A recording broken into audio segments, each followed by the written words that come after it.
Bienvenidos y bienvenidas a una tertulia literaria más aquí en Letras a Contraluz. Mi nombre es Ana Berta y el día de hoy tengo nuevamente el gran honor de contar con la presencia de una invitadaza de lujo. Ella es Victoria García Yoli y nos va a estar hablando de Augusto Monterroso, Tito Monterroso, quien también ha sido muy importante en la literatura y que es más conocido por su minificción, ¿no? Me gustaría que empezáramos sabiendo por qué consideras que Augusto Monterroso se ha convertido en uno de los escritores latinoamericanos más reconocidos y cómo fue que tuviste ese primer encuentro con su obra. ¿Cómo conociste a Augusto Monterroso? A ver, primero la segunda, que es más fácil. Este, hola, buenas tardes a todos. Primero, déjenme saludarlos. Qué bueno que se vayan uniendo a esta plática. Y no van a creer que soy tan erudita, ni hice mi tesis ni nada en Augusto Monterroso. Simplemente soy su más rendida fanática, soy su fan. He leído varios de sus libros, muchos de sus libros. Conocí escritores que fueron, o conozco escritores que fueron sus alumnos, sus amigos, y el que te llegue así como un poco de su vida, sus afanes, sus comentarios de boca en boca, es parte de lo que hechiza. Pero yo ya lo conocía y ya lo había leído. Empezando, pues, debe haber sido,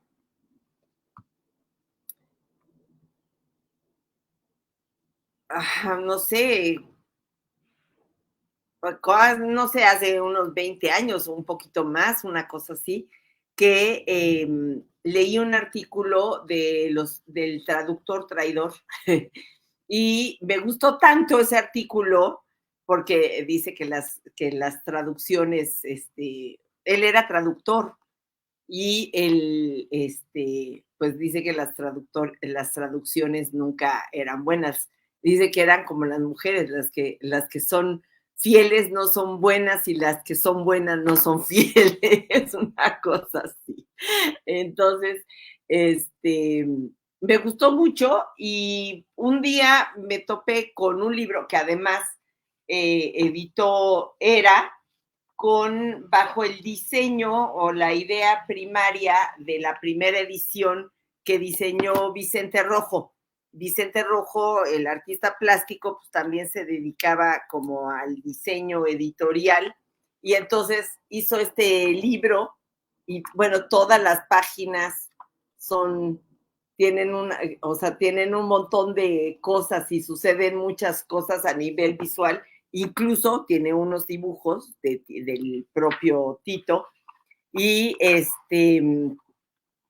me lo leí todo completito y me encantó, o sea, me encantó que dibujara, me encantaron los cuentos y entonces poco a poco fui, pues, digamos, metiéndome a comprar más libros y por pura casualidad, cuando compré el otro, compré también ¿no? Y entonces en la palabra mágica son como artículos y cuentos. Y que se llama Los demás silencio es su única novela. Entonces, curiosamente, leí primero estas cosas extensas y después, pues ya empecé, o sea, que había leído más cosas, pues empecé a leer la minificción, empecé a entender que era parte de toda esta generación fundacional de la minificción, que todavía en ese entonces no tenía nombre, ¿no? Y por supuesto, pues ya en el medio empieza a oír como el mito del dinosaurio y, ¿no? Y todo lo que se dice de eso. Entonces, más o menos así fue, pero lo primero fue por un artículo, el artículo me llevó al libro y de un libro me salté a la novela es sensacional, porque ahí te das cuenta de que Augusto Monterroso, bueno, es una de sus características y que es súper importante, es su sentido del humor, ¿no? Siempre la forma en que él escribe es importante. No solamente son los temas o que era la forma. es decir, la coma, el tono, las voces. Y esta novela de Lo demás es silencio es supuestamente un homenaje a un personaje ficticio que se llama Eduardo de la Torre, que lo están homenajeando ya un texto de la esposa, un texto del hermano, un texto que el mismo Eduardo narra, etc. Y entonces es tan bueno Tito Monterroso que el testimonio de cada uno de los personajes tiene sus propias palabras, su propia idea, su propia puntuación, su propio tono, su propia voz. O sea, no solo creó al personaje, sino que le crea un estilo de escribir distinto a cada personaje. Y eso es verdaderamente asombroso y habla de alguien que domina totalmente el arte de escribir, que puede salirse de su propio estilo y crearle un estilo a alguien. Eso es de una brillantez y de una inteligencia asombrosa, ¿no? Así que, Sí, pues, por supuesto, por eso me volví fan. Hay un párrafo en esta novela, para que luego hablemos de otros de sus libros, que de una vez les quiero leer, porque, fíjense, normalmente el sentido del humor, ahora ya no encuentro, porque le quité el sticker para presumirles la portada y se me perdió. El sentido del humor no siempre se da en el caso de Monterroso, por medio de lo que dice, o sea, un chiste, una broma, sino que también, lo van a leer aquí, es por medio de la forma. Justamente al exagerar las formas, pues te empieza a causar risa. Cuando lo estaba leyendo la primera vez que iba en la mitad del párrafo, ya no podía yo más de risa porque decía, esto es inaudito. Pero bueno, ahí está, es en la primera parte del libro, se supone que es el mismo, espérame, déjame ver, para no decirles una mentira. Son los testimonios y se supone que este es un testimonio de un amigo de Eduardo de la Torre. Y entonces él se pone a contar un poco de la historia del lugar que él nombra San Blas, pero pues sabemos que es la mismísima Guatemala, donde nació, bueno, no es cierto, él nació en Honduras, en Tegucigalpa, pero era hijo de guatemalteco y hondureña y terminaron viviendo en Guatemala. Pero bueno, este San Blas es más o menos Guatemala. Y dice así: pensé cómo sería este lugar hace 450 años, cuando el capitán Pedro Enciso estaba seguro de que en el cerro llamado hoy San Blas, que después resultó ser una pirámide del más puro estilo Quipuhuaca, se iniciaba una larga cadena de ricos yacimientos de oro, creencia que lo acompañó hasta la hora de su muerte. Los niños de la escuela saben que antes de expirar, atravesado por la espada de su entrañable amigo Luis de Olmedo, quien más tarde fue hecho ahorcar por Diego Duero, muerto por el pelota de arcabuz, cuando la deserción de Fernando de Oña, fallecido a su vez a consecuencia de la gangrena producida por la puñalada que le propinó su cuñado, el famoso regidor Velasco, en ocasión del levantamiento de Anselmo de Toledo, que culminó con el degüello de los 19 traidores que siguieron la suerte de su jefe de García Diego de Paredes, natural de Huelva, el célebre Manos de Plata, llamado así por su reconocida habilidad y buena mano para preparar el mejor chorizo de Huelva que se había comido en el Nuevo Mundo.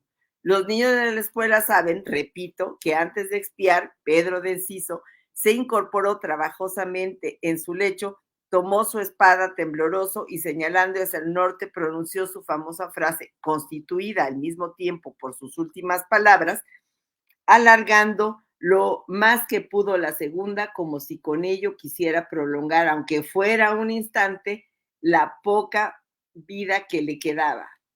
El oro, frase que aparte, dos petos funerarios finalmente labrados que encerraba la pirámide nunca se justificó. desde que dije, después de que resultó ser una pirámide, es un paréntesis que termina hasta que acaba el párrafo.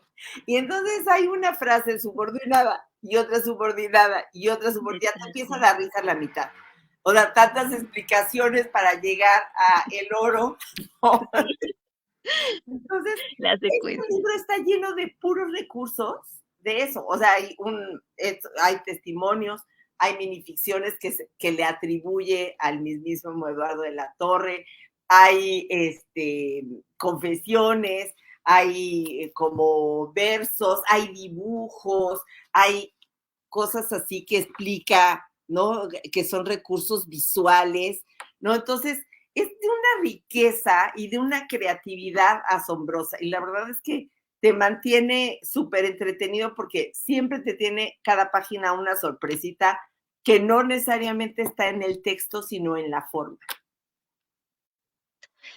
Aquí tenemos este autor que precisamente no solo nos está hablando desde la intertextualidad, sino también desde la forma en la que está concebida la estructura del texto. Entonces, eso también da una mayor agilidad a la lectura y lógicamente cuando se hace la lectura en voz alta, pues también la entonación que le tienes que ir dando para ir haciendo esas pausas breves, pero que también son importantes para que no se pierda el sentido de la oración, pues también es un desafío para el Un lector. desafío, exactamente, porque aparte, de repente, no sabes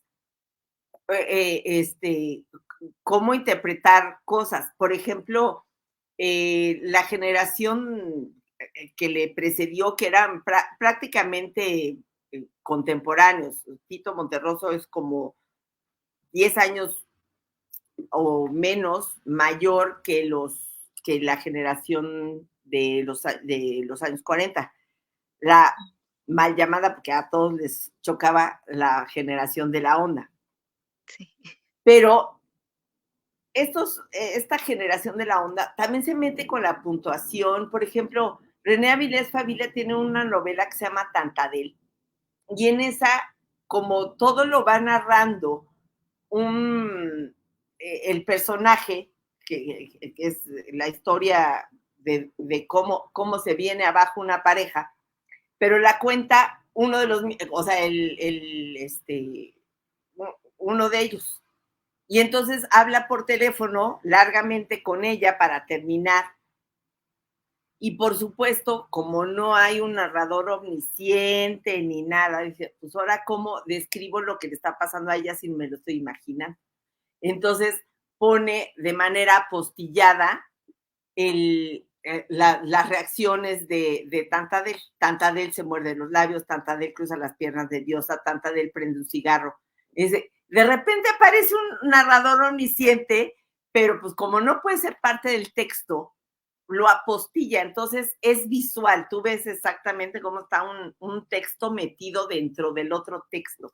Y yo creo que es influencia, ciertamente es influencia de Tito Monterroso, porque aparte ellos descubrieron a Tito Monterroso muy jovencitos, está de 14, 15 años, leyeron el primer libro que es Obras completas de otros cuentos. Lo dice René Avilés Favila ahí en un artículo que escribió sobre Monterroso, que él y José Agustín lo descubrieron cuando estaban adolescentes. Y por supuesto fueron sus más rendidos fans toda la vida, ¿no? Imagínate cuando ya lo conocieron, pues bueno, wow. En tu caso, em, ¿qué podrías decir que, aparte del sentido del humor, caracteriza su estilo narrativo? Y aunado a lo que ya también nos has comentado de todas esas estrategias de sintaxis. Pues yo creo que algo que agregaría es como la capacidad que tiene de observación. O sea, ya, ahorita ya dije muchas cosas, que son las cuestiones de la forma, que no solamente es la sintaxis, sino es el estilo, que es la disposición del texto, eso que caracteriza que siempre pues está jugando con la página, digamos, con la parte visual de la página. los personajes, o sea, siempre sus personajes son personajes, no hay héroes, no, entonces, por ejemplo, en La Oveja Negra, que son fábulas, y ahí sí, por ejemplo, la mayoría son minificciones, y si no son cuentos de página y media, ¿no? Son fábulas, tienen la forma exacta de una fábula, y empiezan con el había una vez, pero tú sabes que las fábulas nacieron un poco como una crítica social. Entonces, de repente, no sabes si está hablando de un animal o de una persona, ¿no? O de una persona en particular. Y de repente hay recursos fantasiosos o le da vida a, por ejemplo, a la fe, ¿no? Dice, como la fe mueve montañas, entonces hubo una época en que pues las montañas aparecían por aquí, por allá, porque la fe las movía, ¿no? Y entonces eso dejó causó tantos problemas que la gente se perdía, etcétera, que dejó de tener fe. Y entonces ya así ya las montañas se quedaron en su lugar, etcétera. Entonces hay esta como crítica social, etcétera. Entonces, esa cuestión como fantasiosa, pues la verdad es que asombra, ¿no? Y también te habla de una gran inteligencia, una visión de la sociedad muy aguda, donde, pues, por supuesto, aquí, nada es color de rosa, pero tampoco nada es totalmente trágico, ni perdido, ni nada. Entonces, eso hace que pues sea muy atractivo para la lectura y aparte los temas que aborda, como son este tipo de cosas, pues es de la fe de 1969 y es tan vigente, ¿no? Precisamente por eso, porque no es el retrato de una sociedad, de un momento, en un lugar y en una circunstancia, sino es un paso más atrás, ¿no? Es un ver al ser humano en sus defectos, y eso, pues, por supuesto, trasciende las épocas, las historias, y mantiene vigente a su literatura, ¿no? Y por supuesto su narración, su manera de narrar es muy sencilla, muy clara, ¿no? Cuando no se mete con la forma como esta, que por supuesto tienes que agarrar el hilo y hasta él mismo se tiene que repetir para que acabes de entender, ¿no? Si no es muy sencilla, por ejemplo, en obras completas, son unos 10 cuentitos que es donde aparece el famoso dinosaurio, en La Oveja Negra, que son como fábulas, una especie de como de bestiario, fábulas, etcétera. Pues la sintaxis ahí en ese sentido es muy sencilla, ¿no? Porque ahí realmente su interés era la crítica social, la fábula, etcétera. Yo creo que un escritor con el callo, con el conocimiento de como Monterroso, es capaz de escribir sobre el concepto. O sea, si estoy escribiendo fábula, crítica social, entonces no me voy a meter con otras cosas. Quiero que el libro, que el texto o que la prosa sea así para que se mantenga el concepto. Y en ese sentido está consciente todo el tiempo y tú lees uno tras otro y todos tienen exactamente el mismo tono, la misma manera y no pierde la idea de que son fábulas. En cambio, en otros, por supuesto, no es eso y se mantiene el concepto de otra manera. Y eso sí, pues también habla de su genialidad y su maestría para escribir. Sí, en el caso de, el microcuento El dinosaurio, ¿qué te dice a ti? ¿Qué es lo que, a qué te remite? ¿Qué es lo que te transmite al momento de, Mira, darle yo la no lectura? sé Porque qué es muy breve. ya el dinosaurio, ese es un mito, es un cuento, es un no sé qué. Mira, el mismo René Avilés Favila dice que hay un mito de que lo dijo de broma, al día siguiente de una borrachera, que tenían un amigo que le decían el dinosaurio porque era muy alto y grandote, pero hablaba mucho. Y entonces que estuvo hable y hable y hable toda la noche, y entonces todos fueron cayendo y quedanse dormidos. Pero cuando despertó, o sea, y todo de rostro, el dinosaurio seguía allí. No dice si hablando, ¿no? Dice, seguía allí. Entonces, dice René que era tan ocurrente él como persona que siempre estaba haciendo bromas, que tenía muy buen humor y dice, en cualquier conversación decía algo que luego podía terminar siendo una minificción, ¿no?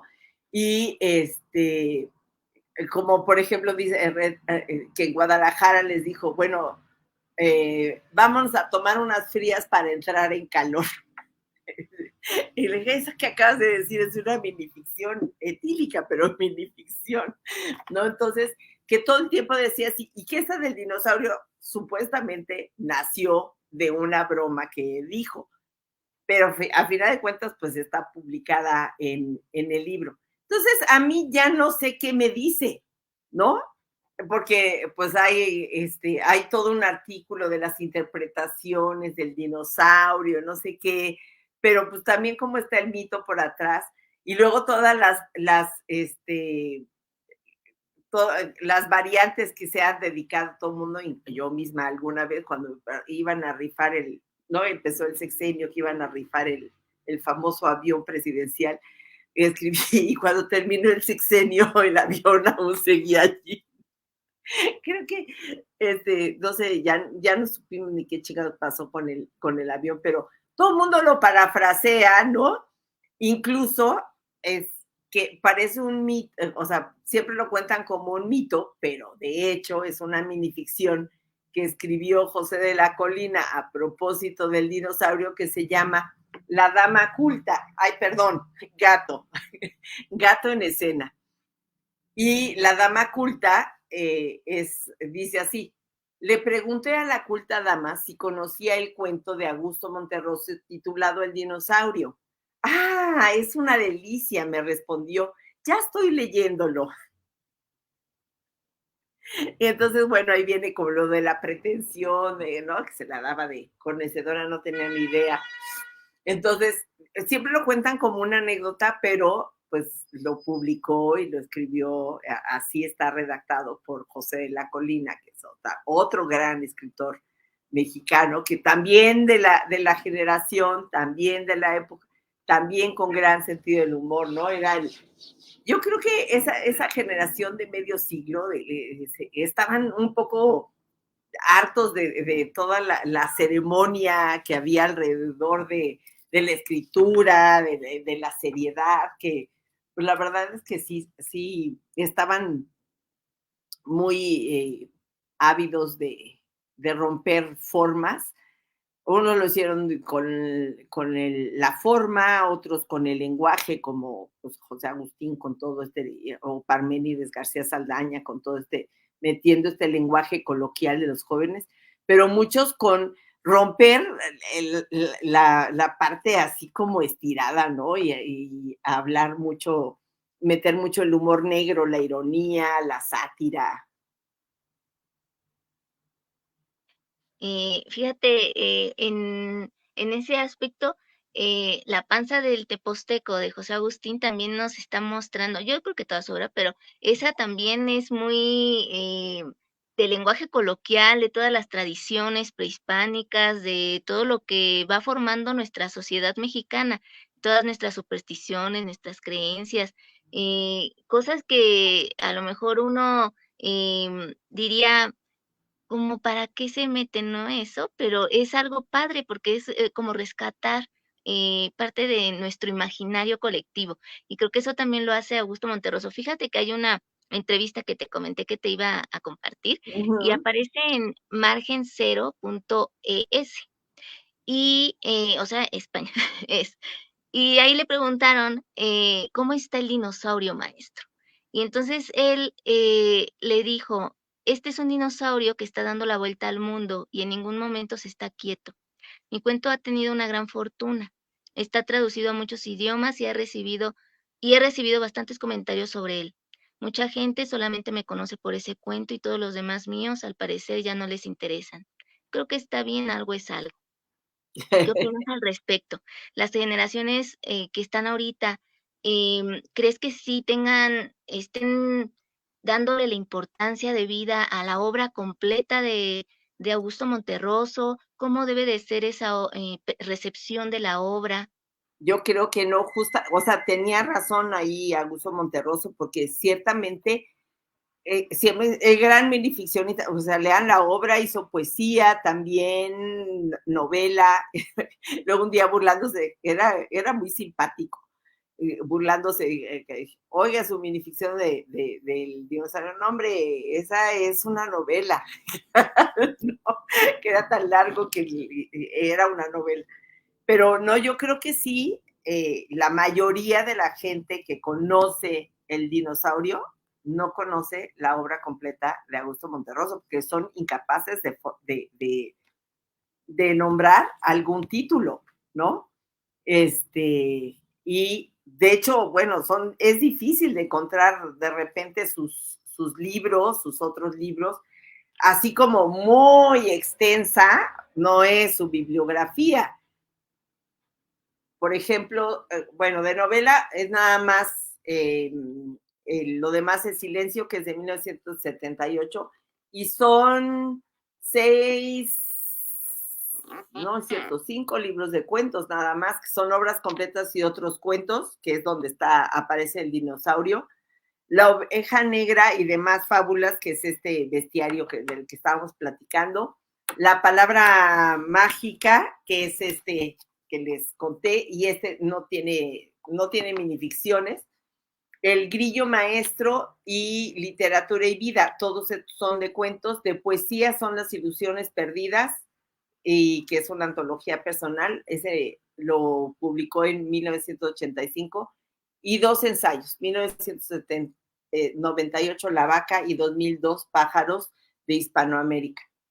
Lo demás, hay otros libros que pues están de repente como que hacían antologías de cosas mezcladas, y ahí está Movimiento Perpetuo, Viaje al Centro de la Fábula, La Letra E, que son fragmentos de diario, de lo que publicaba en diarios, y hay otro que dice Esa fauna, Los buscadores de oro, y vuelve a aparecer como mezcla cuentos, fábulas y lo demás en silencio, todo junto reunido en un libro. Entonces está la novela con los cuentos, etcétera, ¿no?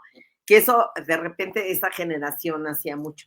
Pero es una generación que también siempre casi todos tenían artículos que eran articulistas y que tenían una columna, y que muchos de sus libros se nutrieron de todos esos artículos que fueron escribiendo. Y pues hay una anécdota de él que es que lo aborda una periodista en el aeropuerto, y le dijo, oiga, ¿qué opina? ¿Se acuerda que usted, no, ahorita acaba de morir Perenganito de tal, y se acuerda usted que en 1974 o algo así, estoy inventando el año, usted dijo que él era una persona deleznable y que no sé qué? Y le dice Tito Monterroso, se sorprendió. ¿Yo dije eso? Sí, maestro, usted lo dijo en una entrevista tal día, tal hora, en tal lugar. Dije, bueno, pues si lo dije, lo sostengo. Ni se acordaba que había dicho el hombre. Pero eso que habla, bueno, de cómo era él, cómo sentía el humor. Y esto que tú acabas de leer es una franca queja a que ciertamente, y yo creo que no solo con Tito Monterroso, le pasa a la mayoría de los escritores que tienen un gran éxito. De repente nadie sabe qué hizo además de ese gran éxito, ¿no? Como que domina ese gran éxito, todo el mundo tiene que haber leído el gran éxito y no conocen la obra completa. Que también es difícil, son muchos libros, que nos entretenemos, pero ya si te dices fan de él, si por lo menos unos 3 libritos que hayas leído, ¿no? Por lo menos. ¿Con cuál recomendarías tú iniciar en el caso de que apenas se estén acercando a la obra de Monterroso? Pues por supuesto con las obras completas y otros cuentos. O sea, básicamente es lo más, aunque es su primer libro, es lo más característico de él. El cuento y cambia, hay muchos temas, ¿no? Está ahí el sentido del humor, experimenta con el cuento breve, con la minificción, entonces, sí es por eso tiene siempre entre paréntesis justo antología, ¿no?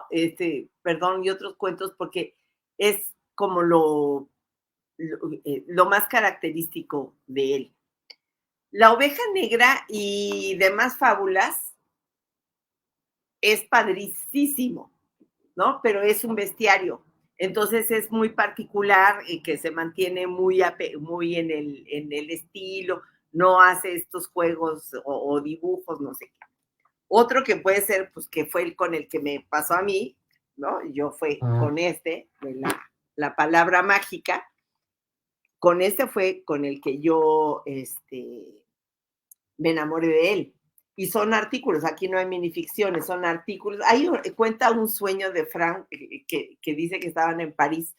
Dice, soñé con esto, pero que estaban en París en un congreso internacional de escritores y que entre los escritores estaba Frank Kafka y que un amigo los invita, se llama la cena, y dice que aquí que estaban Julio Ramón Ribeiro, Miguel Rojas Mix, Franz Kafka y Bárbara Jacobs. Y yo, Bárbara Jacobs es la mujer de Monterroso, y dice que los invita Aymon a cenar a su casa y que Kafka, todos llegan y Kafka habla por teléfono, que se perdió, que porque que se bajó mal en la estación y que subió las escaleras, pues estaba cerrada la puerta, que bajaba.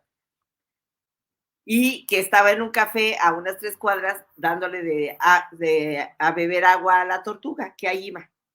Y así, y se equivoca, toda la noche pasó, ya en las 3 de la mañana, y el vecino les toca, dice que allá afuera está un señor que se llama Franz, que,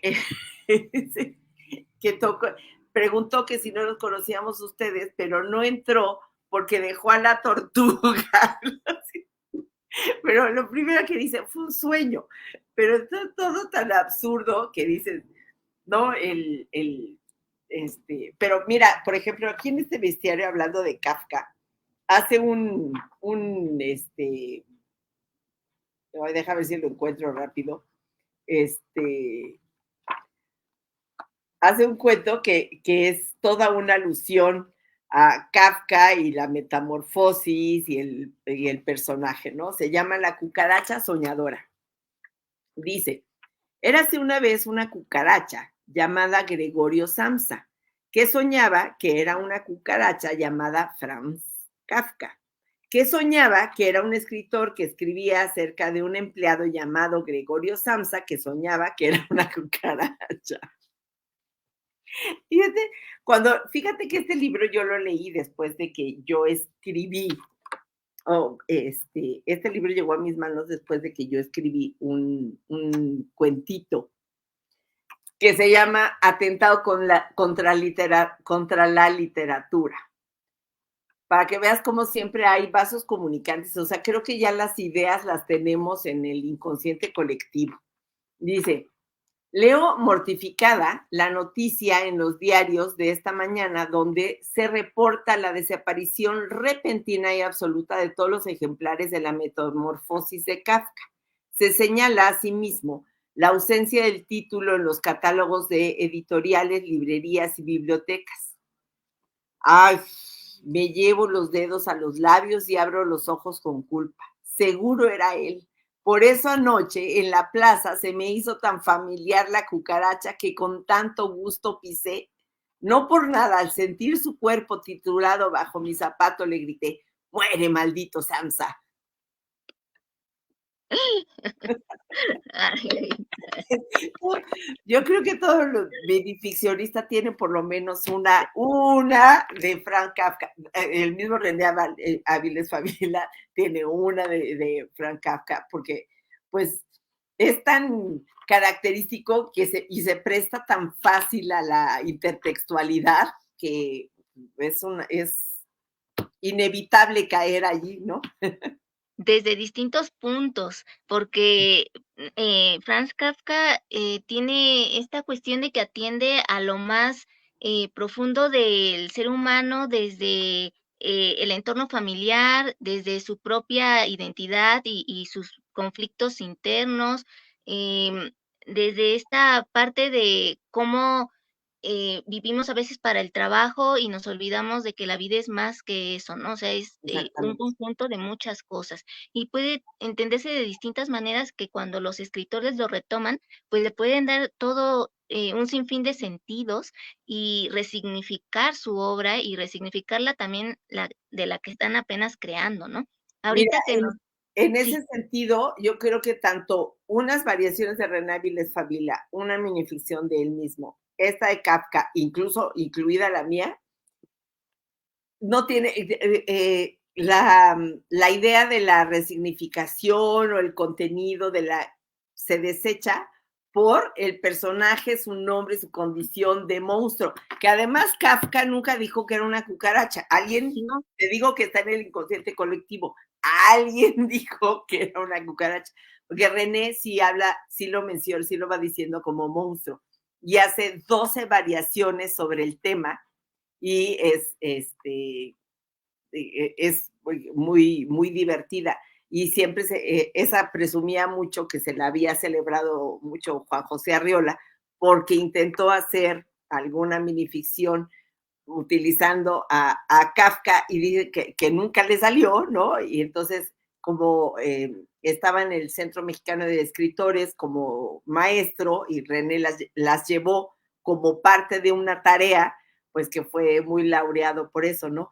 Y tenía que ver, por ejemplo, todas esas variaciones sí tienen que ver con la familia, porque ahí sí salen los personajes, la hermana, etcétera, ¿no? Y las minificciones, pues no te da tiempo de aludir a todos los personajes o la familia. Y en ese sentido, pues la mía es la de Tito Monterroso, guardadas las distancias y con todo respeto, andan como en el mismo asunto de Kafka siendo cucaracha, ¿no? La personificación de Kafka, no, de Samsa Cucaracha. Sí. Que aparte también yo También, creo ¿no? en ese sentido, em, que no, a veces los autores también omiten decir el concepto, el término como tal, porque en la descripción te hacen que tú te lo puedas ir imaginando. Y creo que eso es lo que pasa también en la metamorfosis, ¿no? Por eso muchos se van hacia la idea de la cucaracha o el escarabajo. Entonces, como que va muy ligado esa em, pues habilidad del escritor de dejar abierto a a lo que cada quien pueda intuir que De a lo hecho, que se está bueno, refiriendo. eso es una característica de la minificción. O sea, tú tienes que unir A con B, ¿no? Hay unas que, pues, claramente sí te dicen, pasó esto, esto y esto, como esta que acabamos de leer De Samsa y de Samsa y de Franz Monterroso, ¿no? Que Kafka. sí está, o sea, era el escritor y te da lugar a poca imaginación, pero pues tiene otras, por ejemplo, quiero leer otra de aquí el mismo dinosaurio tiene mil interpretaciones, etcétera. Yo ya no sé cómo interpretarla por tanto mito y tanta cosa que hay alrededor. Pero si leemos otra, por ejemplo,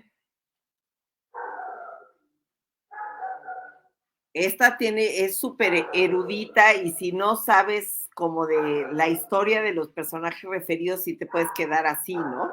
Dice, la tortuga y Aquiles. Por fin, según el cable, la semana pasada la tortuga llegó a la meta. En rueda de prensa declaró modestamente que siempre temió perder, pues su contrincante le pisó todo el tiempo los talones.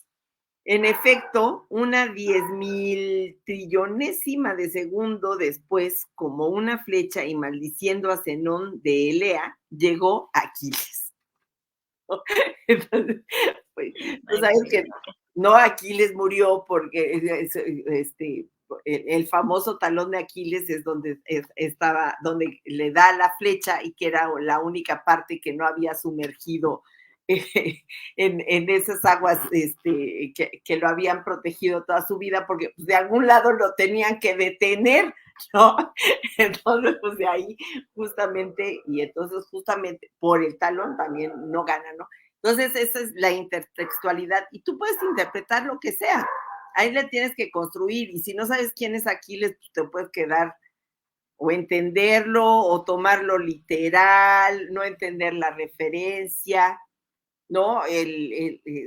Esa es parte de la minificción. Entonces, cuando tú tomas, sobre todo la intertextualidad de alguien más, puedes hacerlo muy sutilmente y no dar la menor de las explicaciones, o puedes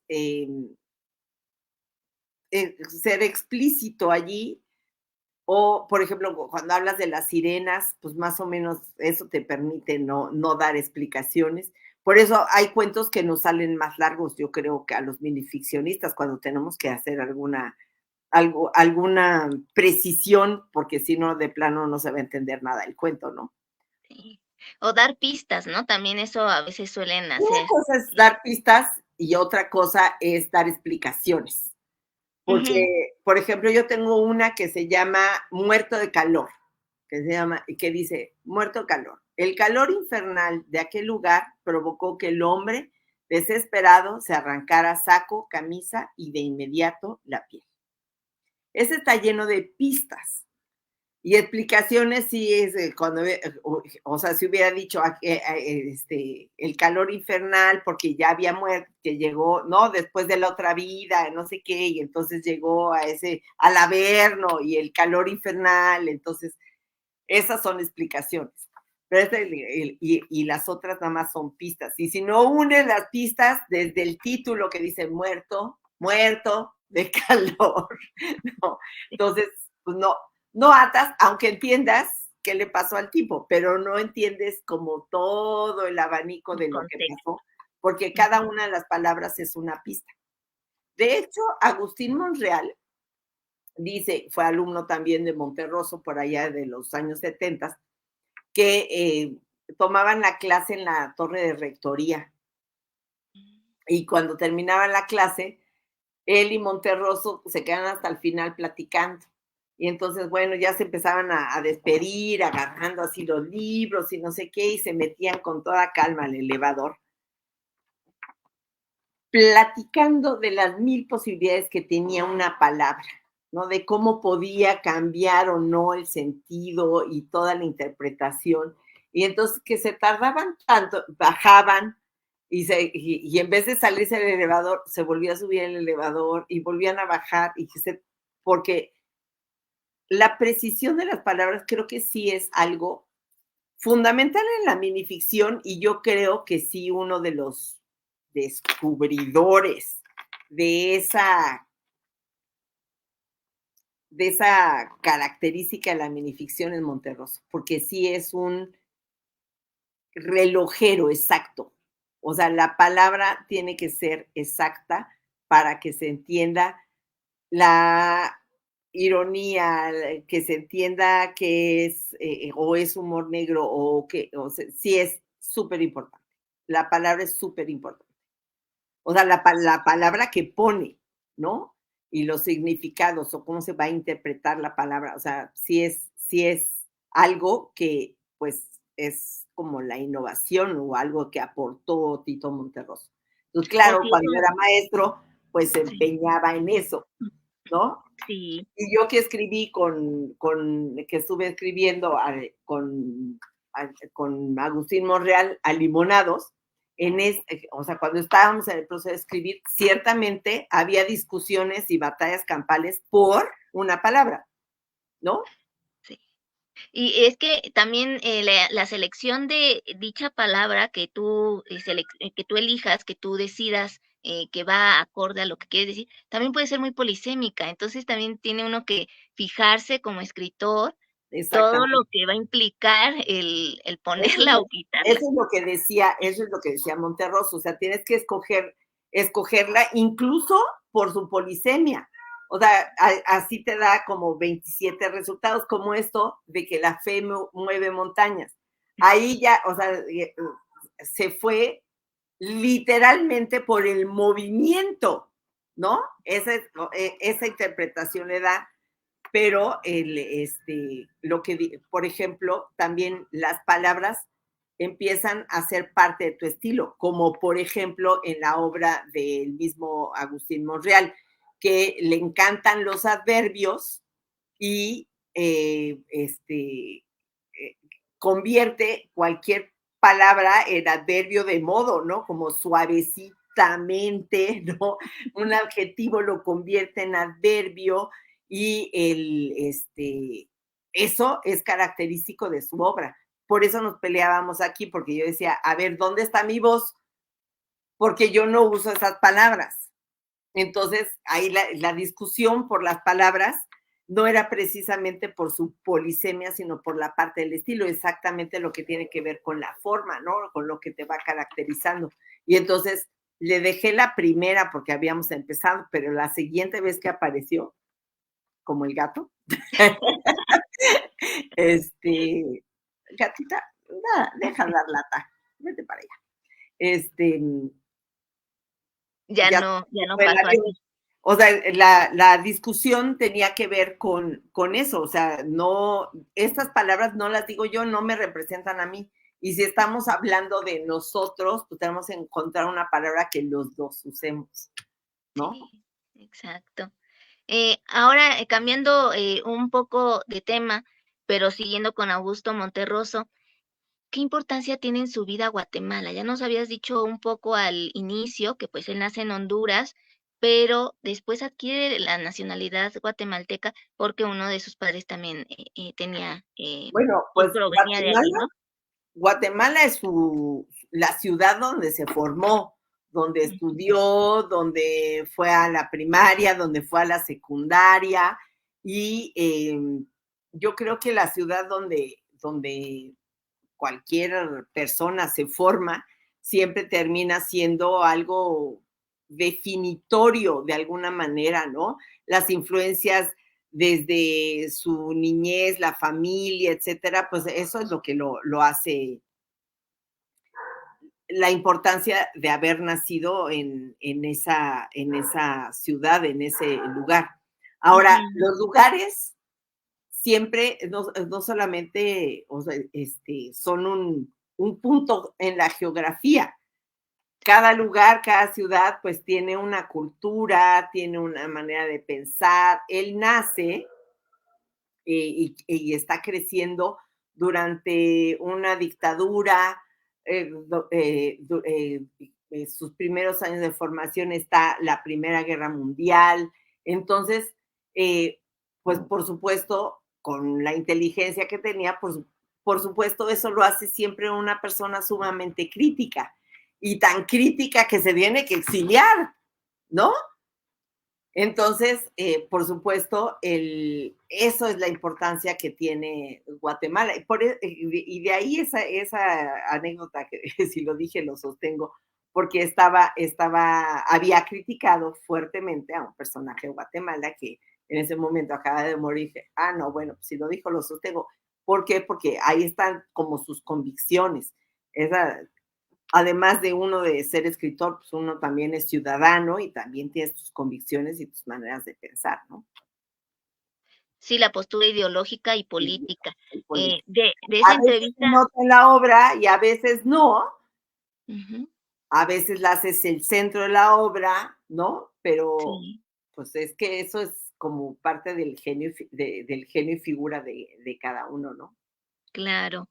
En ese, a ese respecto, está otra pregunta que aparece en la entrevista, que le dicen, ¿será porque Guatemala en muchos aspectos no ha tenido verdadero cambio o al menos el que usted deseaba? Y él responde, me parece que desde que yo salí de Guatemala la situación política y económica no se ha resuelto. Cada vez son más desposeídos. Creo que en lugar de avanzar se ha ido de retroceso. Recuerde que la minoría blanca está a cargo del poder y la mayoría indígena, que no tiene acceso a la tierra, a pesar de ser la propietaria legal, está en condiciones precarias. Entonces también esa preocupación por los indígenas, ¿no? Pregúntanos Y a los guatemaltecos si ha cambiado. Cuando vimos hace un par de años, ya no sé hace cuántos años, la última erupción del volcán, o sea, quiénes eran los desposeídos, los que estaban perdiendo las casas, los indígenas.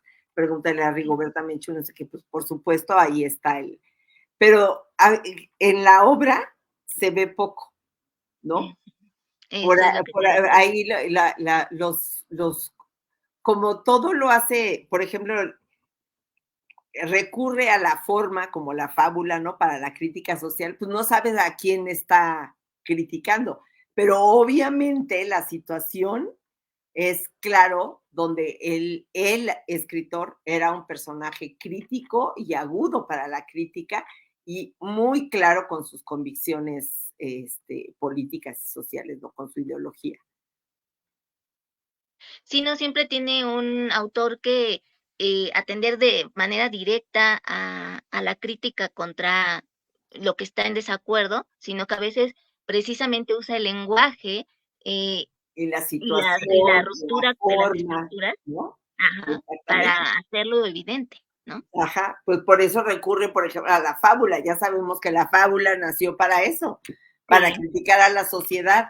Entonces, no es que se ponga a decir, este bandido del dictador, bla, bla, bla, sino que pues empieza a escribir y habla de una sociedad decadente, sin convicciones, tarara, es decir, generaliza, pero por supuesto ahí está claro cómo, pues, si habla así de su tierra natal, del lugar donde se formó y lees las fábulas, por supuesto es una crítica a eso, ¿no? Y el mismo, Tomás, Eduardo, perdón, es que tengo un tío que era Tomás, Eduardo Tomás Antonio, entonces siempre, Oh, Eduardo de la Torre, tiene que ver con ese San Blas, pues es una crítica a por ejemplo, lo homenajean y todo, cuando en realidad no había hecho gran cosa, ¿no? Y eso es ya de por sí es una denuncia a que, o sea, le hacen caravanas a cualquier tipo, ¿no? Y lo de los personajes estos históricos, que son personajes históricos cuando pues, en realidad pues, se ve claramente que los va detallando por sus fallas, ¿no? Entonces, ahí está todo, o sea, claramente es alguien que tiene algo que decir y no es personal, es de la sociedad, ¿no? sí, sí, sí. Em, ya para ir terminando, porque se nos va el tiempo volando, Victoria, pero ha sido una delicia. La última pregunta. Eh, ¿Qué representó que fundara la generación del 40 y luego el diario El Espectador junto con otros escritores? Pues bueno, ¿Cómo ya te lo se... decía yo, una buena parte de su obra, pues es el abordar la brevedad, que hoy día pues ya es reconocido como un género, ¿no? Pulirla, escribir sobre de esa, no es que me haya salido un cuentito cortito entre mis cuentos, ¿no? Sino que sí fue, o sea, la brevedad sí era una postura suya, si la buscaban, y todos los de su generación empiezan a abordarla. Julio Torri era ay, siempre se me va el nombre de este buen hombre, el otro escritor mexicano. ¡Ah! bueno, son los únicos antecedentes de la brevedad. Y aparte es un género netamente latinoamericano, ¿no? Del español, que apenas empieza a abordar por ahí en otras lenguas, porque es un género que nace que se empieza a generar en América, ¿no? Tiene que ver con el español, con nuestro sentido del humor, con cómo hacemos chistoretes, etcétera, etcétera. De Entonces, la tragedia, ¿no? También a veces. y por supuesto fue una gran influencia para la generación inmediata, ¿no? Fue una gran influencia como traductor, o sea, realmente su trabajo es importante en ese sentido, que pues es, empieza a destacar y a publicar con una manera novedosa de abordar el texto, pues ya lo dijimos hace rato, ¿no? De romper toda esta solemnidad que había en las formas, en la literatura, y empieza a ser más fresco, más atractivo, y por supuesto le hace sentido, y tan fresco y tan atractivo que le hace sentido a la generación inmediata que eran adolescentes, ¿no? Y que como a José Agustín, que publica La tumba a los 16 años. Era, o sea, un pequeño geniecillo que estaba leyendo desde chiquitín. Y ahí en ese artículo René Avilés Favila dice que leyeron en 1956, déjame ver, aquí tengo el artículo a la mano. Dice que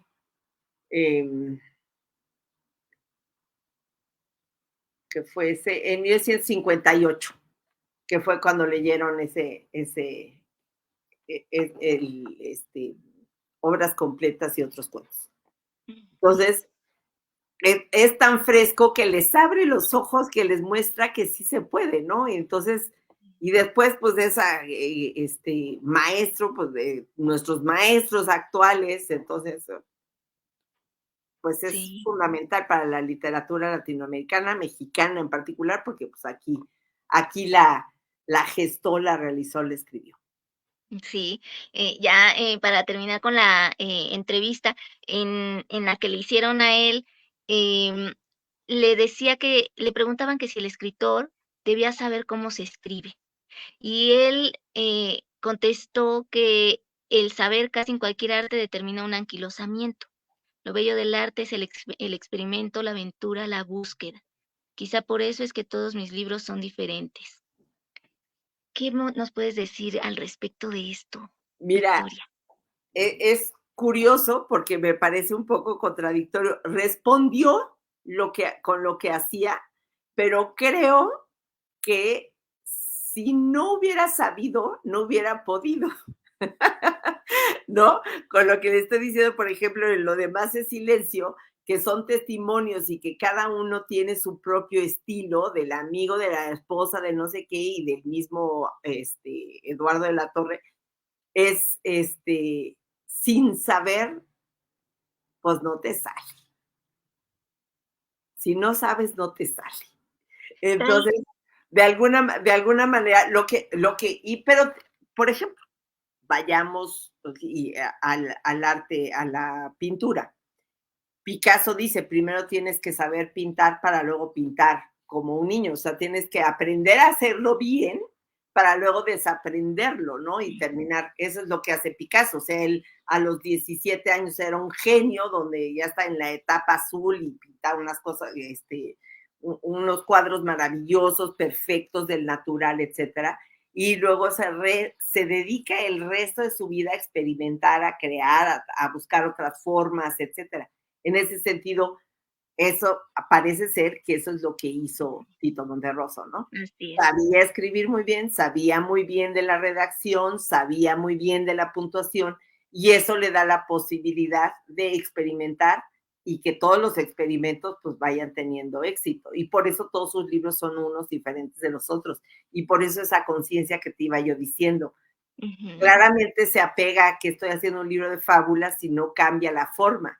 En cambio, el otro tenía que cambiar la forma para darle diferentes voces a los demás, y etcétera, ¿no? Entonces, viene de un conocimiento, de un dominio total.